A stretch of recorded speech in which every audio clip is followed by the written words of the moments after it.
बहुमत आलं तरी सगळ्यांना केंद्रात राज्यात एकच प्रत्येकाला भीती आहे ती पवारसाहेबांची आहे। पवारसाहेब काही करू शकतात, त्यामुळे सत्तेवर बसलेले सुद्धा आणि सत्तेवर नसलेले सुद्धा चिंतित असतात।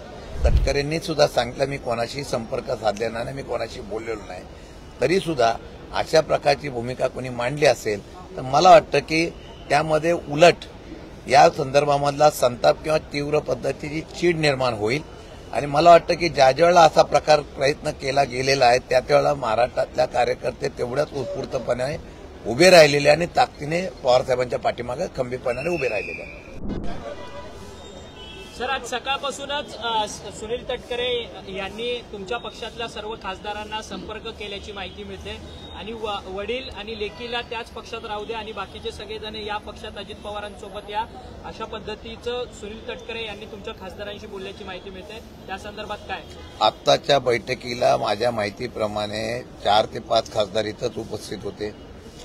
आता त्यांनी काय केलंय, कुठे काय केलंय याची आम्हाला कल्पना नाही। आजच्या बैठकीमध्ये खासदारांसकट आज महिलांची आणि त्याचबरोबर युवक आणि विद्यार्थी संघटनेची आज बैठक होती। सर्वजण उत्स्फूर्तपणे उपस्थित आहे।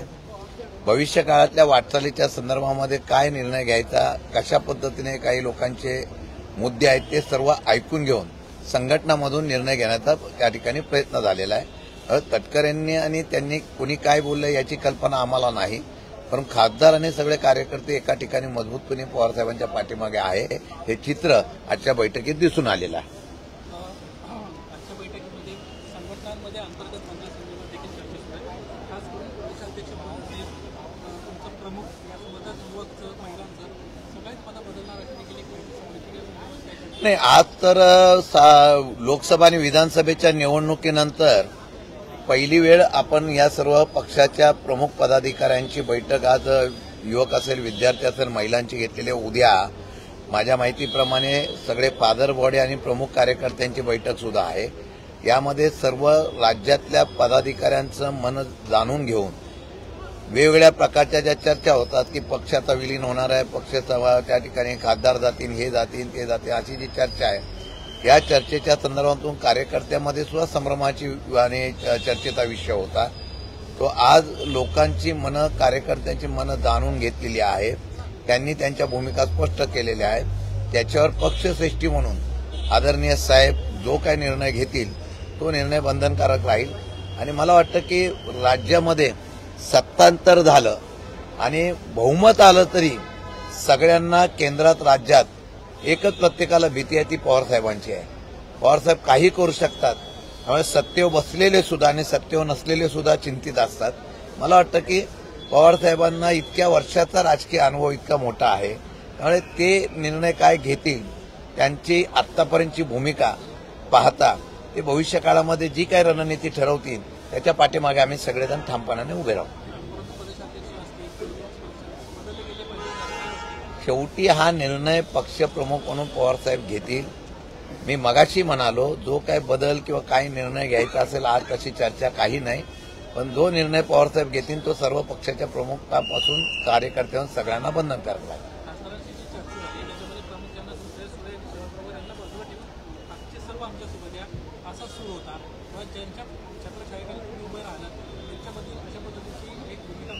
आमच्या कानापर्यंत अशा परिस्थितीत ही बातमी आलेली नाही। विशेषतः तटकरेंनी सुद्धा सांगितलं मी कोणाशी संपर्क साधलेला नाही, मी कोणाशी बोललेलो नाही, तरी सुद्धा अशा प्रकारची भूमिका कोणी मांडली असेल तर मला वाटतं की त्यामध्ये उलट या संदर्भामधला संताप किंवा तीव्र पद्धतीची चीड निर्माण होईल।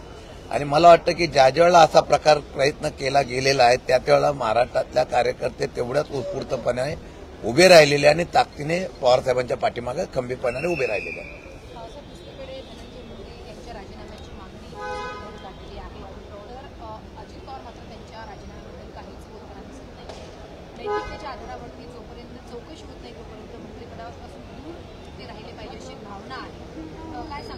नाही, महाराष्ट्राची परंपरा आहे एखाद्या वेळेला आरोपाच्या बाबतीमध्ये कोणत्या मंत्र्यावर जर अशा प्रकारचा आरोप होत असेल तर त्या बाबतीमध्ये अनेक म्हणजे आर पाटलांपासून अनेक अशा प्रकारचे मंत्री होऊन गेलेले आहेत की त्यांनी नैतिकतेच्या माध्यमातून त्यावेळेला राजीनामा दिलेला आहे।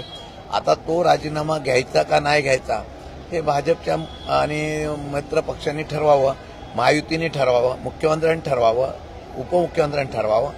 शेवटी निर्णय त्यांना घ्यायचा आहे आणि त्यांनी तो निर्णय घेण्याच्या बाबतीमधला जर त्या समयसूचकता दाखवली तर ठीक, नाही दाखवलं तर मग त्यांचा तो निर्णय त्यांनी घ्यावा. ओके.